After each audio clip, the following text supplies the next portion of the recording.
Bonjour, dans le module sur la sécurité informatique, on a parlé de phishing. Voici un petit exemple, dans le fond, quoi regarder pour le détecter. Première chose que je peux me dire, mais ici, c'est marqué renouveler votre mode de paiement, point d'exclamation. Je pense pas que Vidéotron me parlerait de cette façon-là, il ne dirait pas avec un point d'exclamation. Pourquoi il y a un FWD ici pour dire qu'il a été transféré? Je ne sais pas. Fait que ça, c'est des indices. On voit qu'ici, c'est écrit vidéotron.ca. Mais si je regarde bien l'adresse qui est là, c'est marqué Brian Hagerman Brilliant.net. Avec lui ici, il est, ici, c'est pas, une vraie adresse, c'est pas une adresse Vidéotron. Ça, c'est un autre indice. Là, l'indice le plus probable dans ce cas-ci, c'est que je ne suis même pas client de Vidéotron dans mon cas. Fait que ça ne me touche pas. Il y a quelqu'un qui va cliquer sur le lien ou il va se faire avoir. C'est ça le but. En fait, il l'envoie à 1 million de personnes ou 300 000, peu importe le nombre de personnes. Puis il y a quelqu'un là-dedans qui va se faire avoir. C'est juste ceux qui ont besoin. Autre indice ici, c'est marqué A, service@mail.com. OK, mais pourquoi mon adresse n'est pas là? Si c'est pour moi le courriel, pourquoi mon adresse n'est pas là? Parce qu'ils l'ont envoyé à plein de personnes, mais ils ont mis en copie carbone cachée. Excusez-moi, copie conforme cachée. Je me trompe tout le temps entre les deux.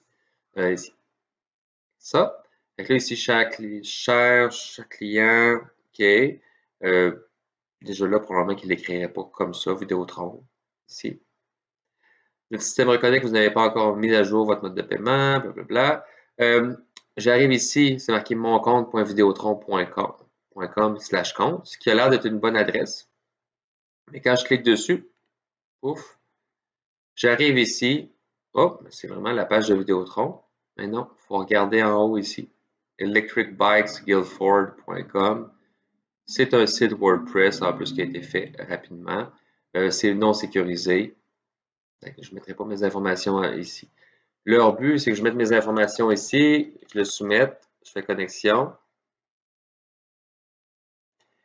Puis eux vont envoyer, il y a différentes façons de le faire, mais eux vont envoyer les informations à Vidéotron. Veuillez mettre à jour votre mode. Ils ont fait comme si je me connectais, même si j'ai rentré n'importe quoi. Donc là, ils veulent avoir mon numéro de carte de crédit. N'importe quoi ici.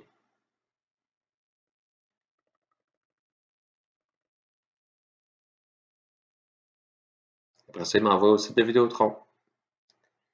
Là, j'ai pas je me dis, OK, mais qu'est-ce qui s'est passé? Mais finalement, je me suis fait voler mon numéro de carte de crédit.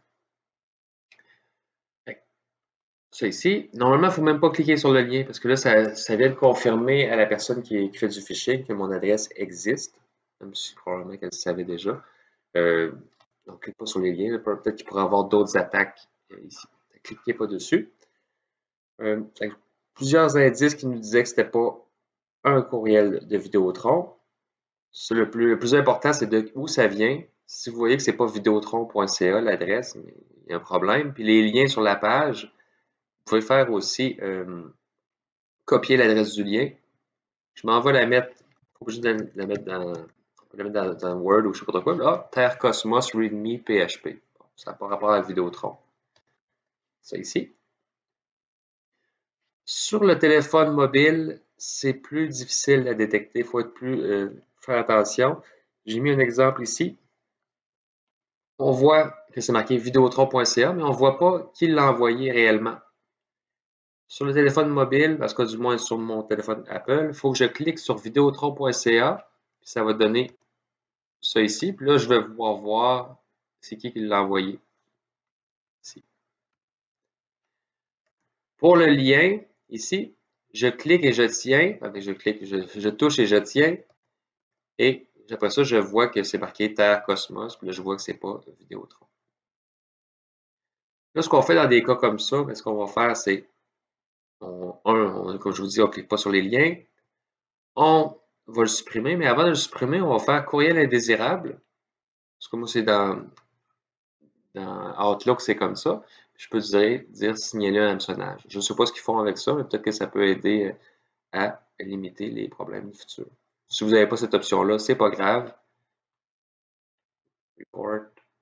Et on voit que le message disparaît. Faites attention, c'est vraiment important, surtout quand vous êtes sur le réseau de votre entreprise.